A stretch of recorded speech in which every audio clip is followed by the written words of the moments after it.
Sözü gedən şəxslərlə həmsöhbət olduq. Yeniyetmə qızı qaçırmaqda adı hallanan Turab Tahirovun sözlərinə görə o bir neçə ildir Aşağı Güzdək qəsəbə məscidində imam vəzifəsində çalışır. 4 gün əvvəl ailə qurmaq məqsədi ilə yaşadığı qəsəbədən Nəzrin xanımla birgə ərazini tərk edib. Deyir ki, elə bütün bu xəbərlər də Nəzrinin evdən getməsini qəbul etməyən atasının açıqlamalarından sonra yayılıb. Bu xanımı tanımışam, əxlaqına, dininə, oturuşuna, duruşuna, tərbiyəsinə şahid olduqdan sonra bu xanımı istəmək üçün adam və elçilər göndərmişəm. Təbii ki də qarşı tərəf boşanmışa qız verməlik deyərək bundan imtina etdilər. Hətta mümkün olmadığını mənim nəzərimə çatdırdılar.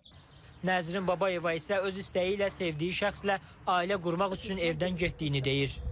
Burada qaçırtmalı bir söhbət yoxdur.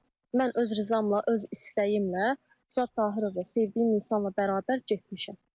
Burada heç bir zorakılıq, heç bir məcburiyyət də yoxdur. Və onu da qeyd edeyim ki, Turab Tahirov mənə çox dedi. 18-19 yaşında qaçaq, yaşından sonra qaçaq, yaşın tamam olsun sonra qaçaq. Daha doğrusu gedək. Mən dedim, xeyr, mən dözə bilmirəm. Gəl gedək, 17 yaşım var zaten. 17 yaşım tamam olmağına bu arada bir ay yarım qalıb. Mən özüm Turab Tahirovu məcbur elədim ki, mənə evdə zülm verirlər, işgəncə verirlər, döyürlər, təhqir edirlər, söyürlər.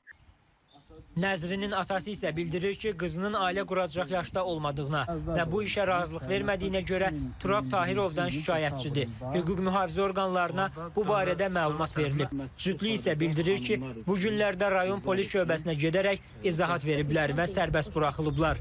Nəzrinin 18 yaşı tamam olandan sonra cütlük rəsmi nicaha girəcək. Rəşad Rəşidov, Tərlan Salahov, Qasım Xuluxlu, İTV Xəbər.